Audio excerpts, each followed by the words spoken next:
Deus tem planos para cumprir em nossas vidas. Essa é a mensagem de toda a Bíblia e é isso mesmo que estamos estudando aqui no Encontro com a Palavra, escrito pelo pastor Dick Woodward e narrado pelo pastor Edson Bruno. Fique atento a mais um programa que o Ministério Cooperativo Internacional leva a você. Com você agora, pastor Edson Bruno.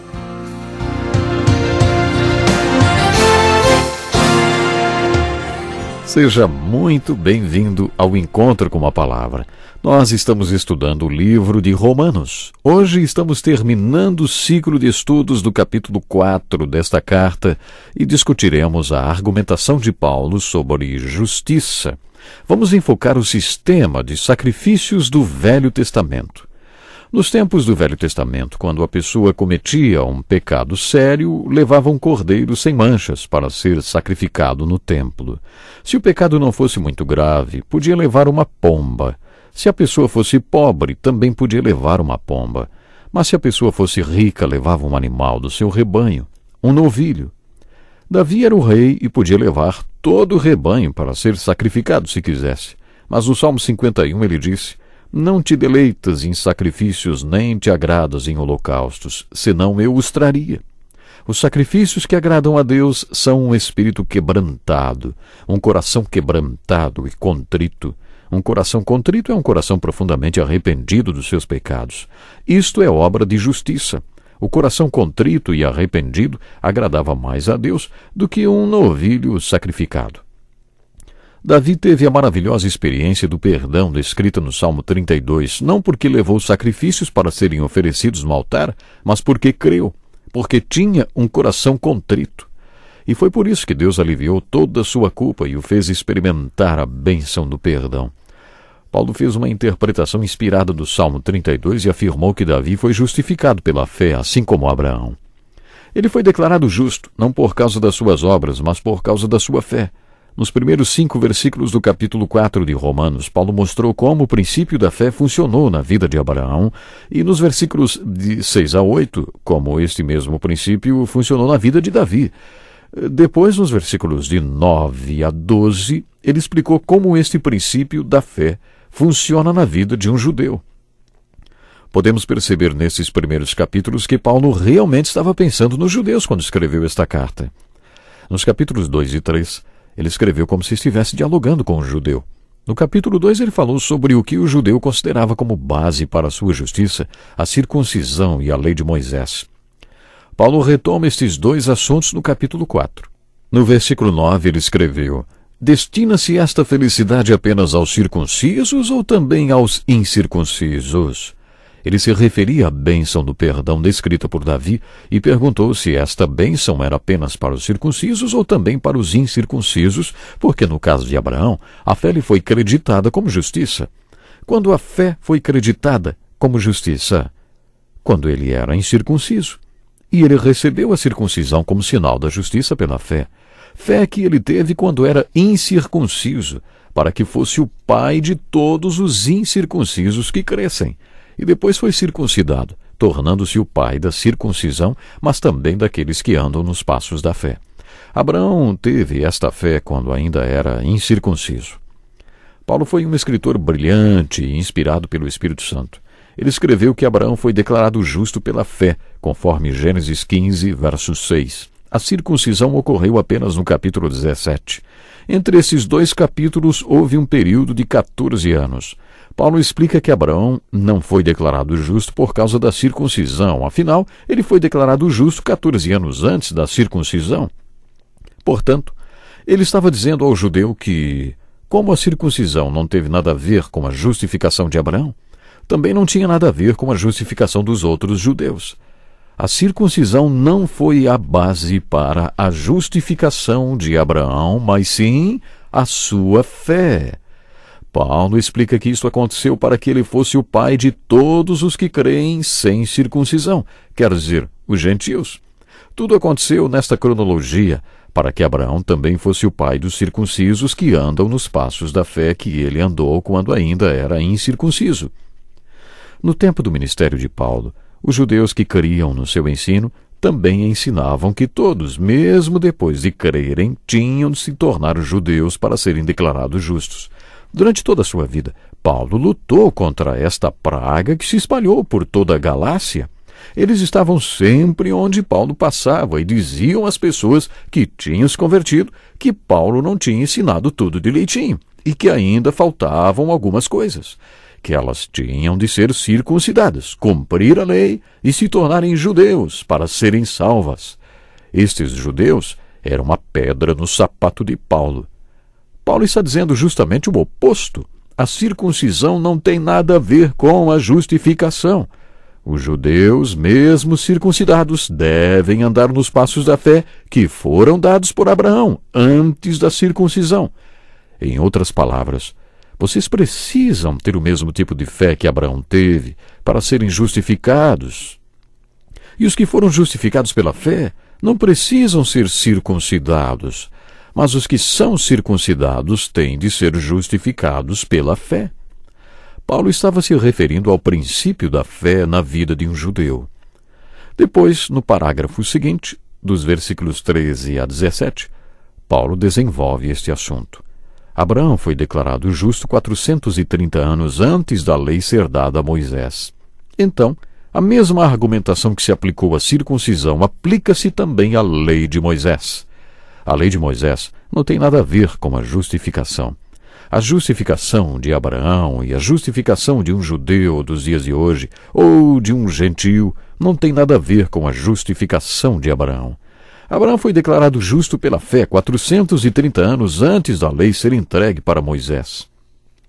Paulo sempre previa perguntas que poderiam surgir e já escrevia as respostas.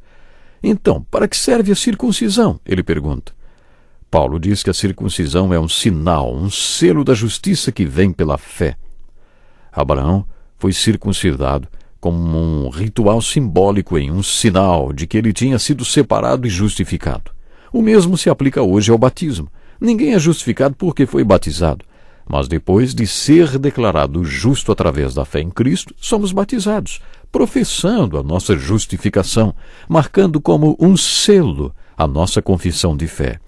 Outra pergunta que Paulo respondeu: o que a lei tem de bom, então? Esta é uma pergunta óbvia, porque os judeus praticamente adoravam a lei de Moisés. A resposta de Paulo no capítulo 3 foi a seguinte: o propósito da lei é apontar o pecado e a necessidade de salvação. No versículo 16 do capítulo 4, Paulo destacou o seguinte: portanto, a promessa vem pela fé, para que seja de acordo com a graça e seja assim garantida toda a descendência de Abraão, não apenas aos que estão sob o regime da lei, mas também aos que têm a fé que Abraão teve. Ele é o pai de todos nós. No versículo 14, ele afirmou: pois se os que vivem pela lei são herdeiros, a fé não tem valor e a promessa é inútil. Esta é uma argumentação muito usada por Paulo em suas cartas. Se pudéssemos ser salvos através de alguma atitude nossa, Cristo teria morrido à toa. Portanto, Paulo falou sobre o princípio da fé na vida do judeu e do gentio. E no versículo 23 escreveu: as palavras lhe foi creditado não foram escritas apenas para ele, Abraão, mas também para nós, a quem Deus creditará justiça, a nós que cremos naquele que ressuscitou dos mortos, a Jesus, nosso Senhor. Isto quer dizer que vale para nós que cremos em Deus, que ressuscitou dos mortos Jesus, o nosso Senhor. Teólogos como Martim Lutero, por exemplo, têm afirmado que os versículos 22, 23 e 24 são os mais importantes de toda a palavra de Deus, porque afirmam que a experiência de Abraão em Gênesis 15, verso 6, foi registrada não apenas para Abraão, mas também para os judeus e os gentios. Essas são as boas novas dessa passagem de Romanos. Abraão foi declarado justo pela fé, para que nós pudéssemos ser declarados justos pela fé. As boas novas foram registradas nas Escrituras por causa dos judeus, dos gentios e também por nossa causa. Isto nos leva a mais uma questão. O capítulo 4 de Romanos fala sobre o princípio da fé na vida de Abraão, de Davi, do judeu, de um gentio, mas principalmente na minha e na sua vida. Qual o significado do princípio da fé na sua vida? Dos versículos 13 a 25, tiramos uma definição da fé que devemos ter aplicada em nossas vidas. Paulo usou a fé de Abraão como modelo, dizendo que Abraão creu em Deus, o qual chama à existência coisas que não existem, como se existissem. Vamos parar para pensar em que circunstâncias a fé de Abraão foi desafiada. Quando Abraão tinha 100 anos e Sara tinha 90 e ainda não tinha filhos, Deus falou que ele teria uma descendência. Biologicamente, isto seria impossível, mas ele creu. Paulo sintetiza dizendo que ele creu em Deus, o qual chama à existência coisas que não existem, como se existissem. Imaginem, Abraão estava quase morto e Sara muito longe da sua idade fértil. Seu corpo já estava seco, mas Abraão tinha o tipo de fé que cria que Deus podia trazer da morte que já estava morto. O que esse princípio de fé significa para a sua vida? Uma vez um pregador disse à sua igreja que eles seriam os primeiros que subiriam ao chamado do arrebatamento, porque Paulo afirmou que os mortos em Cristo subirão primeiro, e por isso a igreja seria uma das primeiras a subir, ele disse, porque todos vocês estão mortos espiritualmente. Você se lembra do sermão de Ezequiel sobre os ossos secos? Muitos pregadores, quando olham para suas congregações no domingo, lembram-se desse sermão de Ezequiel.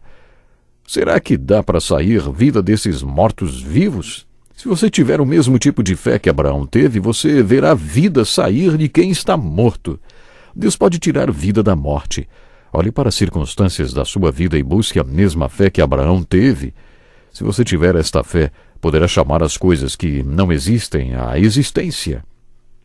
Esta fé foi muito além da justificação. Aliás, ela começou na justificação. O capítulo 2 nos mostra muitas outras características da fé de Abraão. No capítulo 4, Paulo fala sobre o princípio da fé.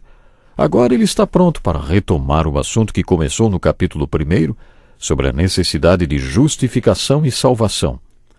Nos capítulos 2 e 3, ele fala sobre várias questões que poderiam ser levantadas pelas pessoas que liam suas cartas.